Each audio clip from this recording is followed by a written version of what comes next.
Hi everyone and welcome to episode 339, no, 49 of the Mike White's podcast. I'm Jack, as always joined by KC.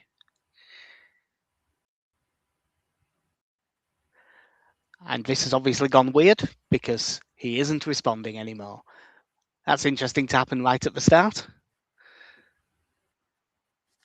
I reckon that KC probably needs to refresh this, but I'm guessing he can't. I'm guessing that KC may need to refresh or something else has broken. Yeah. Cool. I mean, we will leave this in because, we don't do editing and stuff like that. But I will just go like that so you can't see the corner of that screen, even though there's nothing of importance on it. It is just there. Just let's do that for a second. Even though it's just a screensaver, that is a work computer, so I need to keep it out of the way.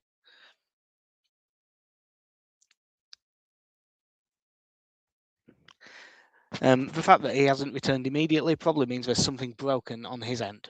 So what will probably happen is I'll end this and then restart it again in a minute. Oh, wait.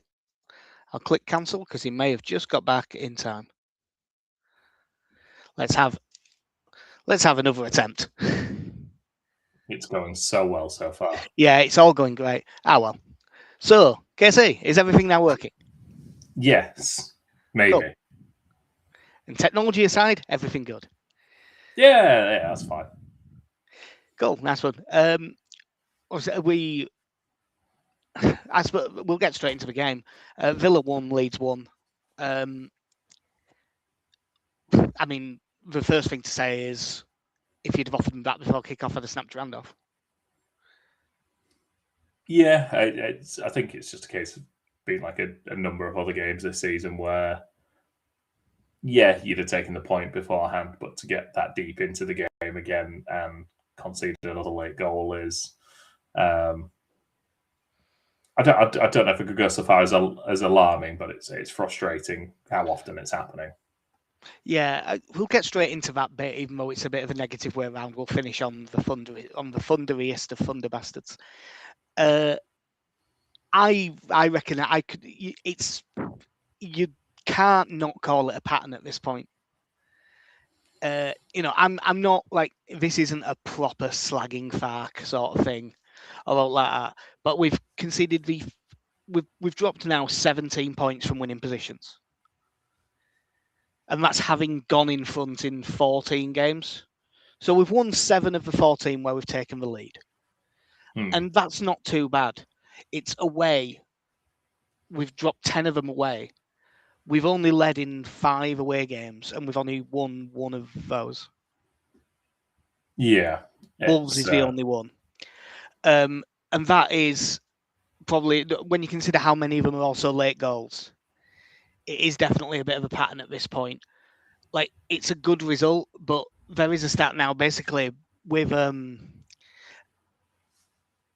his Premier League time at Norwich, his time managing in the Bundesliga at Gladbach, and his time in the Premier League at Leeds. Daniel Farke has won 4 out of 56 away games. Now, he's doing a good job at the minute. Overall, the season's going well. We're still 6 points clear of relegation. But that is, even if you've been managing mostly shit teams, that's a very bad record. Yeah, it's not great, especially when you take into account that, certainly just speaking about Leeds this season, that includes losing to Forest and Burnley. Burnley was 2-0, wasn't it? Yeah. But I don't mean in terms of coming from behind. I just mean in terms of those are 2 poor games to not get anything from. I was basically checking they weren't both won, because Forest, we did take the lead. And lost it. To be fair, we lost that lead within about 3 minutes. Yeah, that was not a late goal. That was a very early goal. Yeah. It's not a great record. It's odd to say that considering that, yeah, we've got a point away at Chelsea, we've got a point away at Villa. We basically beat Man City. Yeah, morally we beat. I mean, morally, I think most teams beat Man City, but that's I think it's only Newcastle really pushing them in that sweepstake. But it's I think of since we turned things around, and Liverpool as well. Yeah. Like That's why I can't be really annoyed. The majority of these, I'm like, no, it's a good point. Yeah, it's just the fact that, like you say, this Villa game, Newcastle, when you've gone in front 3 times and you've come away with nothing, it like you say, it is a pattern now. And I think the issue is, for me, when you watch it, is that one, the elephant in the room is always going to be make a sub earlier. Yeah, I do have a slight note earlier on that just says subs ? Yeah, I mean, he made the earliest of subs. Yeah, which we'll mention now. Goodmanson went off at half time to be replaced by Biol, with Justin going to left wing back. Goodmanson did not have a very good first half, but it came out afterwards that he was ill. I'm glad, because I remember watching his. I mean,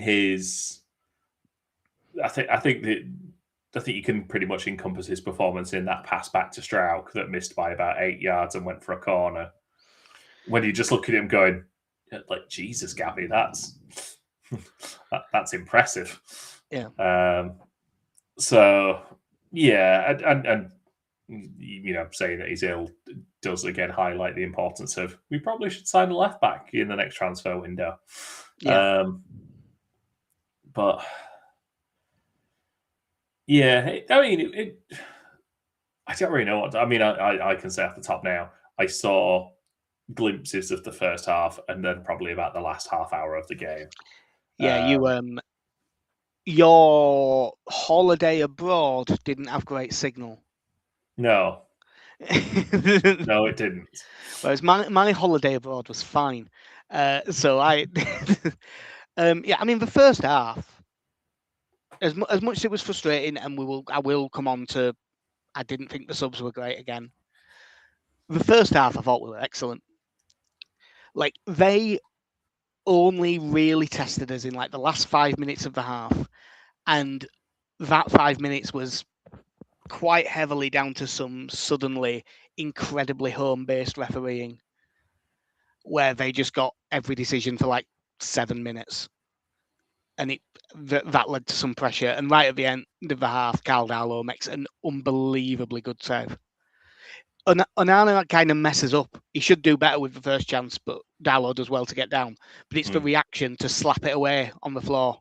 That's the bit that's brilliant goalkeeping. But for the first half, we were definitely the better side. We had the better chances. The best one probably for Calvert-Lewin. Jadon Bogle plays a lovely little clip ball into the middle. And it's not even a bad touch from Calvert-Lewin. He gets out in front of him to run onto it. It's just a touch heavy.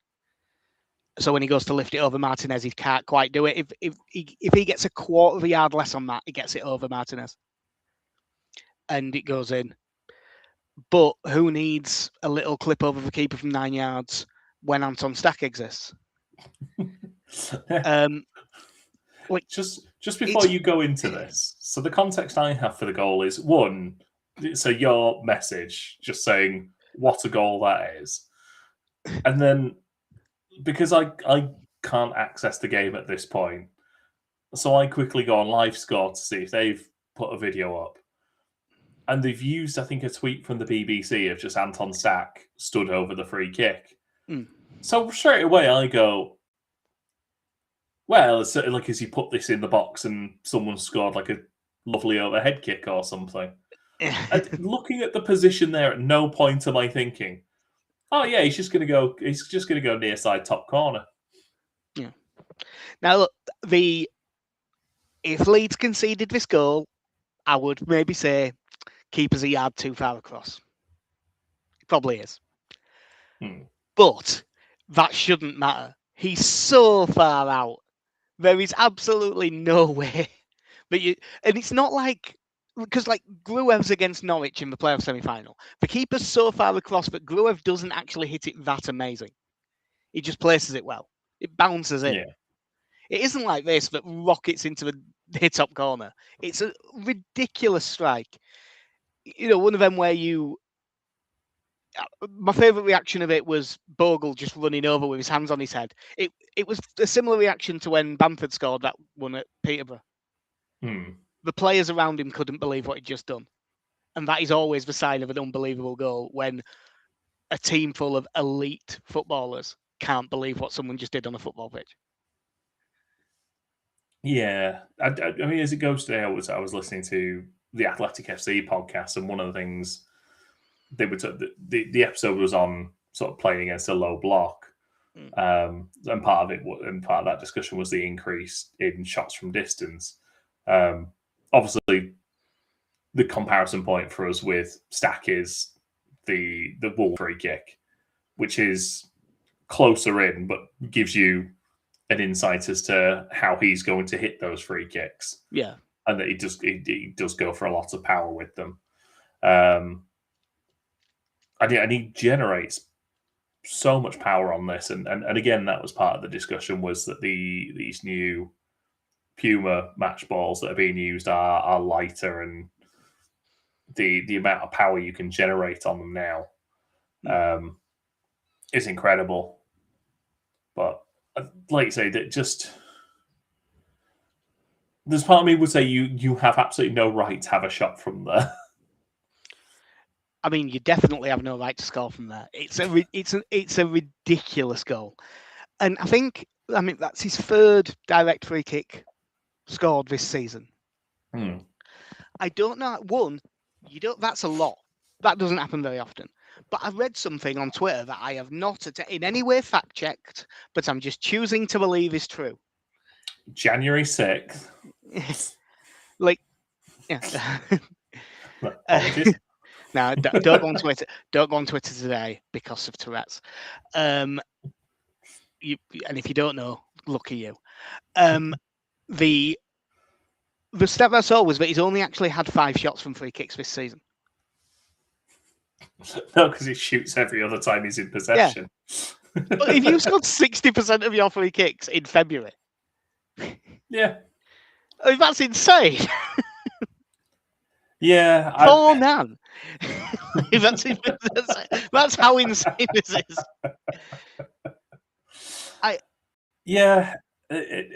Like you say, in this sort of era, certainly in the Premier now, especially now that James Ward-Prowse doesn't really play anymore, you don't really get free kick specialist goal scorers anymore. Like it's not as, I don't think it's as big a thing as opposed to the sort of the Ian Hart, David Beckham era of, well, that's just what they do. Yeah, I also think people shoot from them. This is completely anecdotal. I have no idea. I feel like people shoot from them less now. I think if it's like the one Stack scored, that's a crossing position. Whereas I think 20 years ago, the people that took all the free kicks had shots from all over the shop. You had a lot more of the shots from the side of the box and really try to whip one in. Whereas now, teams seem to be that good at attacking set pieces that they're like, no, it's a much better chance if you cross it. Well, I mean, just as you look at that position, it is really well suited to a left footer curling it in for someone to run onto. Yeah, or a right footer trying to bounce it into the far post. Yeah. Not smash it in the near top corner. Yeah. But if you can do that, yeah, you might as well do it, I suppose. Yeah. The problem is he's done too well and raised all our expectations now. So if he goes a couple of months without scoring a free kick, we're all going to think he's going to shit at him. Yeah. So yeah, but half time 1-0 up, absolutely deserved to be. In the second half, Villa were the better side. Leeds, it felt like we set off a bit, but I don't know how much of that was just them improving. And I think a decent amount of it was. But you have mentioned the subs. Obviously, Beal for Goodmanson at half-time. I was surprised that it was Justin over Beal. You weren't. You called it on the preview pod that Justin would start and it'd be Beal that dropped out. But we've had probably at least 35 minutes of that half being considerably second best. Metcher for Aronson, 73rd minute, and Longstaff for Stack, 83rd. That's it for the subs. And when Metcher came on, I mean, he nearly scored with his very first touch. Again, Bogle with a great ball in. I'd put it more down to good goalkeeping than a bad finish, though, to be fair to Metcher. I was watching that game and screaming, we're struggling to get out. I'll be honest, the person I was screaming for was Dan James to give us something to counter with a load of pace, and it didn't happen. But I think that there's several that you could have brought on. But we sort of started losing it in midfield. We couldn't get away. We couldn't get out. And again, he sat there for half an hour and not done anything about it. It's definitely a frustration. As much as it's a good result and overall it's a well-coached performance, they looked well drilled in the way that they were set up. I just think that while before the game you're not saying this is one you can win, when you're at 70 minutes and you're watching this game, all of a sudden you're in, right, we're now in a position where we probably should win the game. And that's the bit where we seem to not be able to put his foot on someone's throat. I have made such a good point that KC has been stunned into silence because the technology today is outstandingly good. I'll sort of double down on that a bit. The Ampadu Gruev midfield defended really quite well all the way through the game, and they kept possession well, but I felt like they weren't as good at keeping the possession in the second half. And we definitely weren't as good at playing his way through in the second half either. And I can sort of understand if it's not Tanaka, given recent form. So I don't mind him doing that, but I was very surprised that, like, when Aronson went off, as well as Metcher did, the fact that we've then gone to the two big lads, but not really gone to the two big lads. Metcher was still dropping quite deep. And I thought that James was the sub, and it might not have made any difference. After all, we conceded from a set piece in the end, but yeah, I'm still not mad keen on mean game subs. No, it's somewhat this usage of Metcher coming off the bench when he has left Calvert-Lewin on, because again, like we've seen it before, where he's gone to Metcher playing off the left. And like you say, it just makes all the sense in the world. If you're under pressure,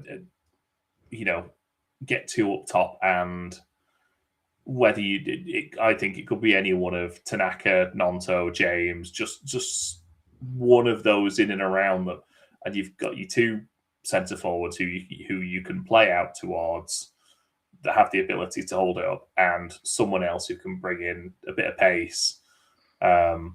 To sort of join them, and you've still got essentially 7 that you can leave back and just say, look, you guys sit. We'll let these 3 try and counter attack. I think you could have gone with Metcher as the centre forward and Nonto and James out wide, and had a 3 that way. Yeah, the other thing it did surprise when Calvert-Lewin didn't go off, because he did look quite knackered at the end. Yeah, I mean, when you watch him, I think in my head, I always feel like he's going to get subbed around 75, 80 minutes most weeks. So yeah, like you say, it was a little bit surprising that he stayed on. Probably tells you that we need someone of that profile, like not even someone who would, obviously not an out and out, 40 million on a centre forward to play that role, but someone who has some of those physical attributes that can do that for the last 10, 15 minutes of a game. Yeah. Joe Peru's there, but it's just not the situation for him at all. No, not at all. So yeah, then later on, unfortunately, corner comes in. I think Roden gets a little bit out jumped, but I don't think he did it particularly wrong. He looked off balance and just did it. And I've seen a lot of people saying it's a lucky finish, and there is some luck to it, but I think it's good from Abraham to just sort of throw a fire at it. And obviously he hasn't meant to loop it perfectly over Calvert-Lewin, but he's aimed for the corner and got some on it. It's a proper centre forwards goal. Yeah, I think the look on Calvert-Lewin's face when trying to reach that ball is going to stick with me for a little while. Just a man who just wishes he was Michael Jordan at the end of Space Jam. If he could have just like extended his neck upwards a couple of inches. It's like I say, it's really frustrating, but it's sort of when you talk about Tammy Abraham as well, like, it's sort of the levels that we're dealing with here, that we're playing third in the table, who can bring him off the bench. Yeah, mind you, though, I mean, by Premier League money, he was a fairly cheap striker. What was he, like 18 million? By Premier League standards, that's not even expensive. Ali's message just saying Calvert-Lewin and Metcha should have started to battle with their centre-backs. Calvert-Lewin would be tiring after working alone against him by the time Metcha came on. And he was tiring. We'll come on to it. The plan is to do a second pod later in the week talking about the Man City game, but I absolutely would start both of them against Man City. We're barely going to have the ball. If we want to get up the pitch, do what we did for the second half against them and play the two and really just go long. Okay, I get at this point why he likes having Brendan Aronson there. Yeah. But what I think I'm struggling to get my head around is at this point is that, yes, in theory, he's meant to be there as the second striker, but he just so often in the second half of games ends up as the left winger. Yeah. And the second half of this, we were very like a Stack dropped in deeper as well, and he was basically right midfield. Yeah, and we just end up as this, the 5-4-1, but with no real. But again, you just end up back where we were towards the start of the season, where there's just nothing around Calvert-Lewin for him to bring someone into the game. Yeah. Which is, like you say, that's why, bring Metcha on. Give you've got two players there who can hold the ball up well. One wins the knockdowns, and just get yourself 20 yards, 30 yards up the pitch. Yeah. But despite the slightly negative feeling about conceding another late goal, I'm not going to say throwing 2 points away. Losing a lead, I think, is fairer. Because I do think balance of play 1-1 was about right. The main thing is that we are still 6 points ahead of West Ham because they only drew at home to Bournemouth. I didn't watch that game for my own sanity. I watched Cass lose at rugby, which didn't help, but rugby impacts me emotions less because it sounded like they should have won that. Forest lost in the 97th minute to Liverpool, and Spurs got beat 4-1 by Arsenal. So we're 6 ahead of West Ham, 4 ahead of Forest, 2 above Spurs. We had a message in saying we're staying up. I don't think West Ham will get out of it. Don't think Forest will get relegated or Spurs, but who knows? I mean, right now, I would still say. I mean, the pessimism in me is always like, no, but if we've got to the stage now where we're 31 points from 27 games, like with Wolves and Burnley still to play at home, Sunderland at home. We are in a position now where, because this isn't how jinxes work, we are in a position now where we absolutely should be fine. Should is the key word. We should be. But can happen, yeah. I right now, I'd still say, if I'm watching the teams right now, I'd be saying Spurs. But I think we've got too many good players, and they're bound to click for a few games at some point. West Ham fans think it's them, and they're right now. That's who it probably should be. Yeah, like you say, it's very hard not to.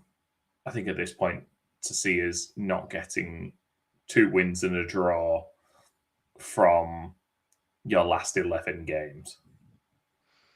If we couldn't manage that, yeah, we absolutely should go down. I absolutely don't think 38 is enough this season. I think this is one of them weird seasons. I think you're going to need like 41, 42. I don't know. Although the one thing to factor in, West Ham have statistically the hardest running of any team from now.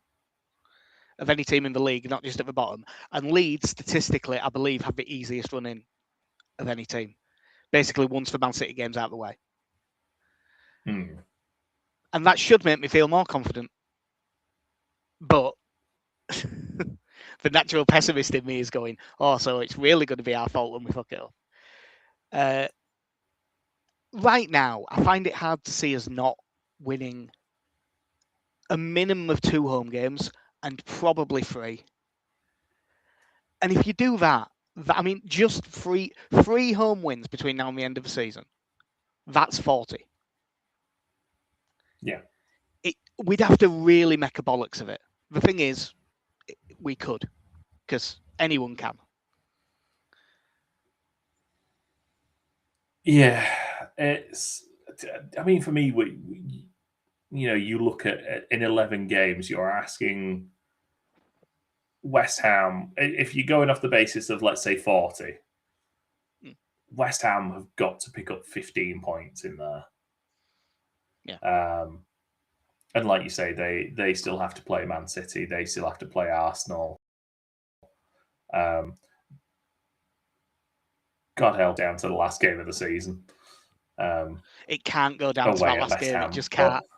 It just can't. It'll be too stressful.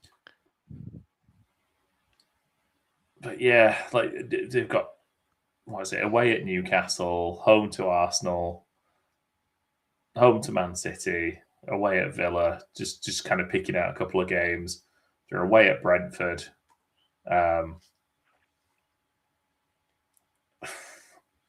It's getting to the point now where drawing games in their positions is not really helping them anymore. Yeah, I mean, the drawing at home to Bournemouth definitely didn't help. That was a game that, I mean, Bournemouth are a decent side for in 8th, but that's one of the ones Villa looked at as one of their more winnable games. And it did sound like they should have won it from everything that I saw afterwards.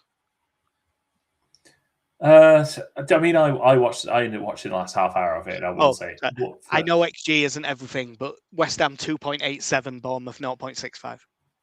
Yeah. Certainly the last half hour of the game was just god awful.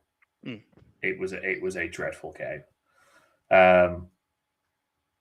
Good, obviously good result for us. Probably a bad result for Bournemouth, given that they've been on since selling Semenyo. They've actually been on quite a good run. Yeah, well, this is probably, until we play him, the only time this will come up. Have you seen that Ryan? Their new lad on the wing, the Brazilian kid.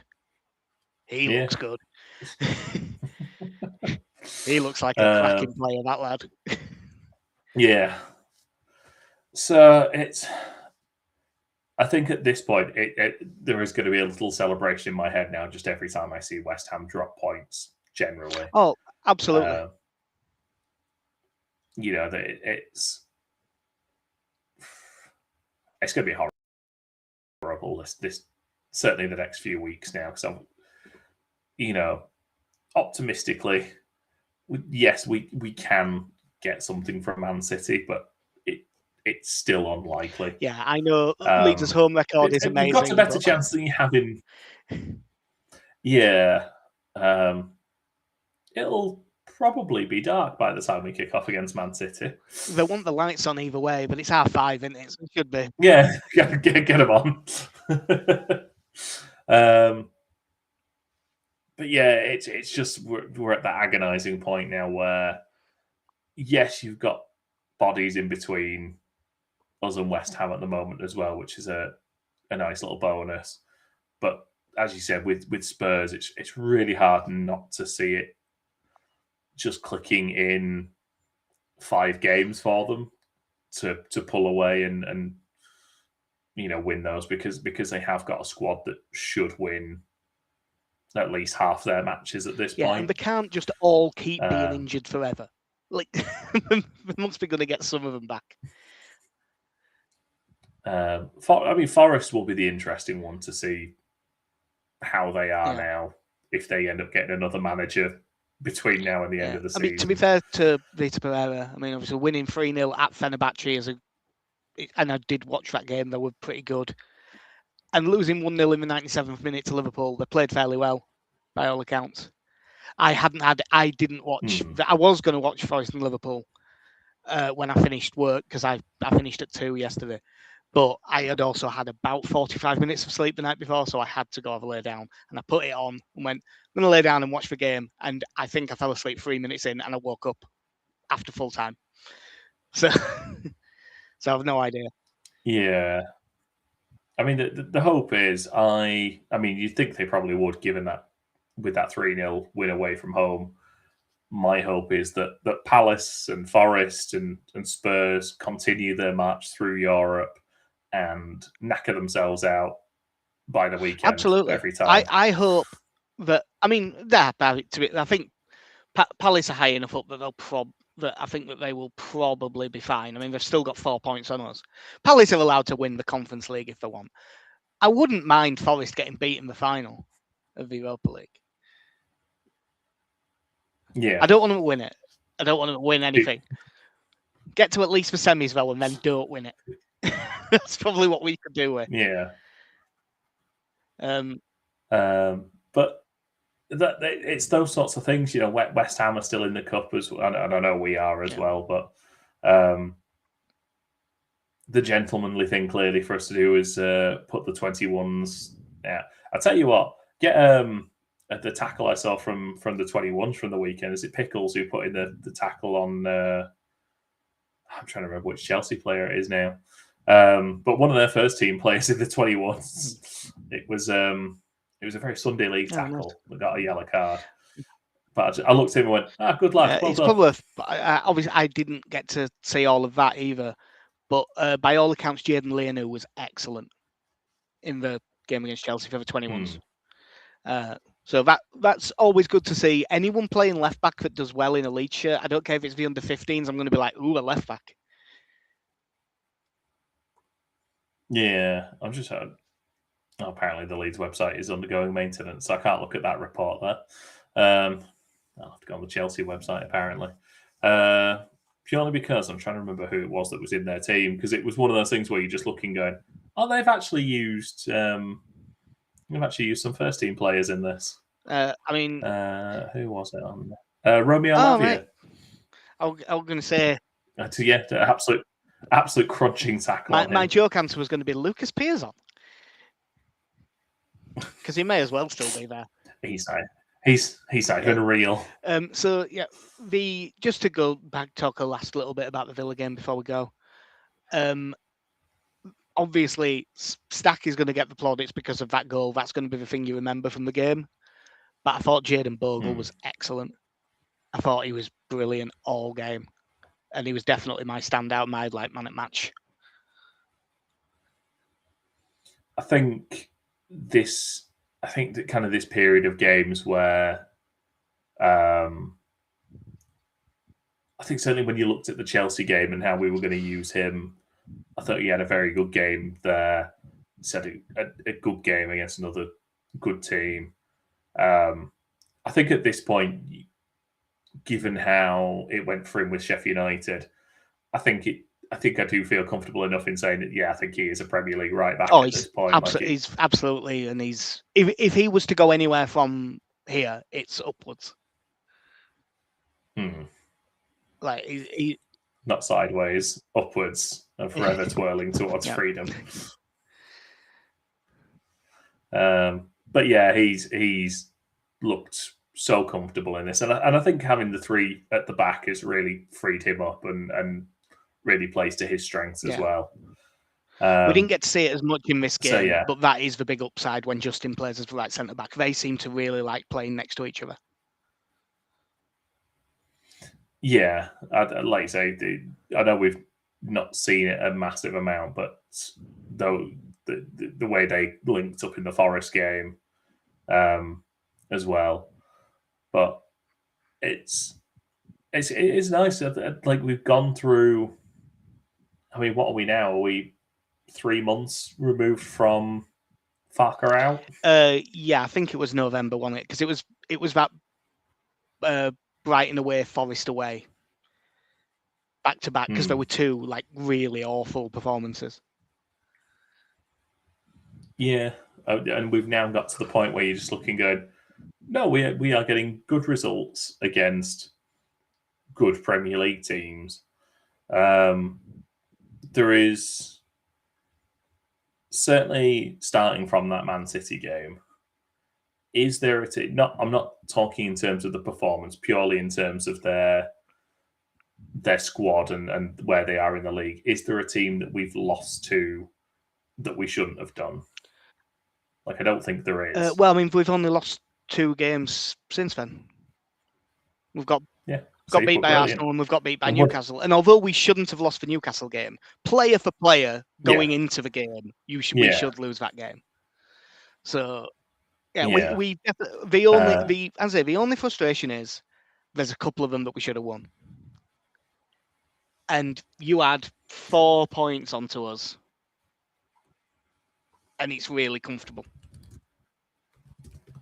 But we'll say a lot of the we'll talk about it a lot more on Thursday, probably Thursday when we preview the Man City game. But a lot of that atmosphere, and because we are going to be backs to the wall, we're gonna barely have any of the ball.